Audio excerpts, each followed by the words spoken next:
നമ്മൾ കഴിക്കുന്ന ചില ഭക്ഷണത്തിലെ മാറ്റങ്ങൾ കൊണ്ട് മാത്രം തന്നെ നമുക്ക് നമ്മുടെ കാലിലെ രക്തയോട്ടം 40% വർദ്ധിപ്പിക്കാൻ കഴിയുമെന്നുള്ള കാര്യം നിങ്ങൾക്കറിയോ? ഇതുവഴി നമുക്ക് നടക്കുന്ന സമയത്ത് കാലിലെ കടച്ചിൽ കുറക്കാനും കാലിലെ ഉണങ്ങാൻ ബുദ്ധിമുട്ടുള്ള മുറിവുകൾ ശരിയാക്കാനും നമുക്ക് സാധിച്ചേക്കാം. കാലിലെ രക്തയോട്ടത്തിന് മരുന്ന് ചികിത്സ വളരെ അത്യാവശ്യമാണെങ്കിലും ന്യൂട്രീഷൻ അതിലേറെ പ്രധാനമുള്ള ഒരു കാര്യമാണ്. പക്ഷെ പലരും ഇതിനെക്കുറിച്ച് ബോധവാന്മാരല്ല.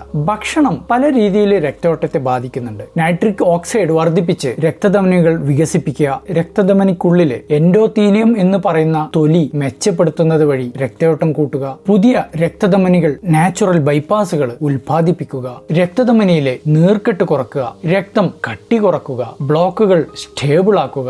ഇങ്ങനെയുള്ള ഒരുപാട് കാര്യങ്ങൾ ഭക്ഷണത്തിലെ ചിട്ടയിലൂടെ തന്നെ നമുക്ക് ഒരു പരിധിവരെ നേടിയെടുക്കാൻ സാധിക്കും. ഏതൊക്കെ ദൈനംദിന ഭക്ഷണത്തിലൂടെയാണ് ഈ നേട്ടങ്ങൾ നമുക്ക് കൈവരിക്കാൻ സാധിക്കുക? ഒന്നാമതായിട്ട് നമുക്ക് നൈട്രിക് ഓക്സൈഡ് വർദ്ധിപ്പിക്കാൻ നോക്കാം. നൈട്രിക് ഓക്സൈഡ് നമുക്കറിയാം രക്തധമനികളെ വികസിപ്പിക്കുന്ന ഒരു മോളിക്യൂളാണ്. നൈട്രിക് ഓക്സൈഡ് നിങ്ങളിൽ കുറവാണെങ്കിൽ രക്തധമനികൾ ചുങ്ങിപ്പോവാണ്. നൈട്രിക് ഓക്സൈഡിന്റെ ഒരു സൂപ്പർ സ്റ്റാർ എന്ന് പറയാവുന്നത് ബീറ്റ്റൂട്ട് ആണ്. ബീറ്റ്റൂട്ട് കൃത്യമായിട്ട് കഴിക്കുകയാണെങ്കിൽ കാലിലെ രക്തയോട്ടം വർദ്ധിക്കുന്നുണ്ട്, നടക്കുമ്പോഴുള്ള കടച്ചിൽ കുറയും, അതുപോലെ ബിപിയും മെച്ചപ്പെടും. ഏകദേശം 1-2 കപ്പ് ബീറ്റ്റൂട്ട് ജ്യൂസ് ഡെയിലി കഴിക്കുന്നത് നന്നായിരിക്കും. ബീറ്റ്റൂട്ട് ജ്യൂസിന്റെ മെച്ചം കിട്ടണമെങ്കിൽ മൗത്ത് വാഷ് ഉപയോഗിക്കാതിരിക്കാൻ ശ്രദ്ധിക്കുക. രണ്ടാമത്തേത് ഇലക്കറികളാണ്. ഇതും ഒരുപാട് നൈട്രിക് ഓക്സൈഡ് തരുന്നുണ്ട്. 2-3 കപ്പ് ഇലക്കറികൾ ഡെയിലി ഉപയോഗിക്കുന്നത് നന്നായിരിക്കും. മാത്രമല്ല ഇതിനകത്ത് വൈറ്റമിൻ കെയും ഫോളിക് ആസിഡും ഉണ്ട് എന്നുള്ള മെച്ചമുണ്ട്. മൂന്നാമത്തേത് വാട്ടർമെലൺ, തണ്ണീർമത്തൻ. ഇതിനകത്ത് ഒരുപാട് സിട്രുലിൻ ഉണ്ട്. സിട്രുലിൻ ആണ് പിന്നീട് കെമിക്കൽ റിയാക്ഷൻ വഴി നൈട്രിക് ഓക്സൈഡ് ആയിട്ട് മാറുന്നത്. മറ്റൊന്ന് സിട്രസ് ഫ്രൂട്ടുകളാണ്. നാരങ്ങ,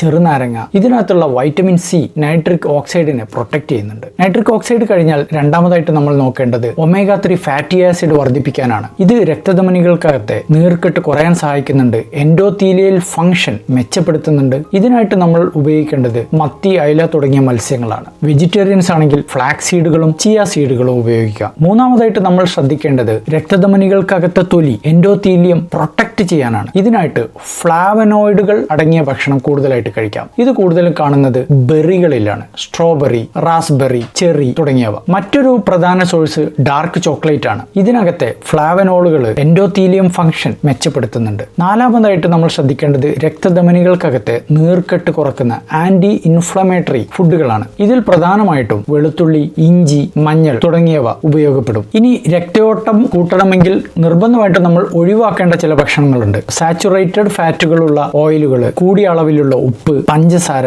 മദ്യം.